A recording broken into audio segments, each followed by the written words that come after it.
السلام علیکم ورحمۃ اللہ وبرکاتہ۔ امید ہے آپ سب خیر و عافیت سے ہوں گے۔ آج کی محاذ آرائی کی تیسری صورت۔ بسم اللہ الرحمن الرحیم۔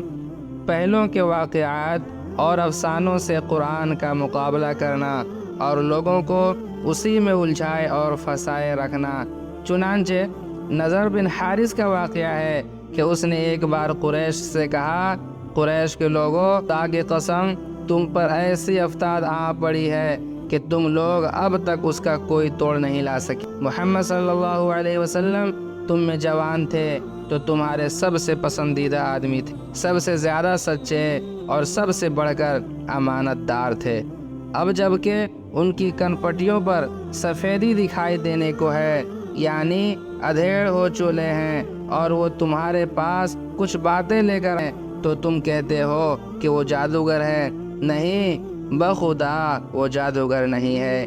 ہم نے جادوگر دیکھے ہیں، ان کی جھاڑ پھونک اور گرہ بندی بھی دیکھی ہے، اور تم لوگ کہتے ہو کہ وہ ہیں۔ نہیں، خدا کی قسم وہ کاہن بھی نہیں۔ ہم نے کاہن بھی دیکھے ہیں، ان کی الٹی سیدھی حرکتیں بھی دیکھی ہیں، اور ان کی فقرہ بندیاں بھی۔ لوگ کہتے ہو کہ وہ شاعر ہیں۔ خدا کی قسم نہیں، وہ شاعر بھی نہیں۔ ہم نے شاعر بھی دیکھا ہے، اور اس کے سارے اصناف رجز وغیرہ بھی سنے ہیں۔ تم لوگ کہتے ہو کہ وہ پاگل ہیں۔ نہیں، خدا کی قسم وہ پاگل بھی نہیں۔ ہم نے پاگل پن بھی دیکھا ہے۔ یہاں نہ اس طرح کی گھٹن ہے، نہ ویسی بہکی باتیں، اور نہ ان کی جیسی فریب کارانہ گفتگو۔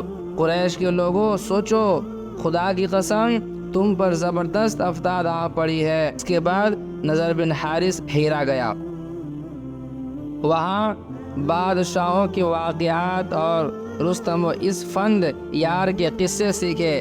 پھر واپس آیا تو جب رسول اللہ صلی اللہ علیہ وسلم کسی جگہ بیٹھ کر اللہ کی باتیں کرتے اور اس کی گرفت سے لوگوں کو ڈراتے، تو آپ صلی اللہ علیہ وسلم کے بعد یہ شخص وہاں پہنچ جاتا اور کہتا، بخدا محمد کی باتیں، نعوذ باللہ۔ اس کے بعد وہ فارس کے بادشاہوں اور رستم و اسفند یار کے قصے سناتا، پھر کہتا، آخر کس بنا پر محمد صلی اللہ علیہ وسلم کی بات مجھ سے ہے۔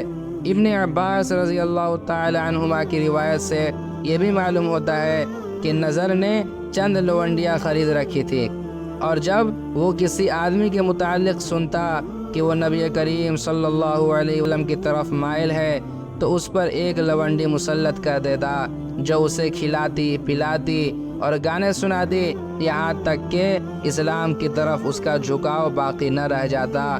اسی سلسلے میں یہ ارشاد الہی نازل ہوا، وَمِنَ النَّاسِ مَن يَشْتَرِي لَهْوَ الْحَدِيثِ لِيُضِلَّ عَن سَبِيلِ اللَّهِ۔ سورہ لقمان کی آیت۔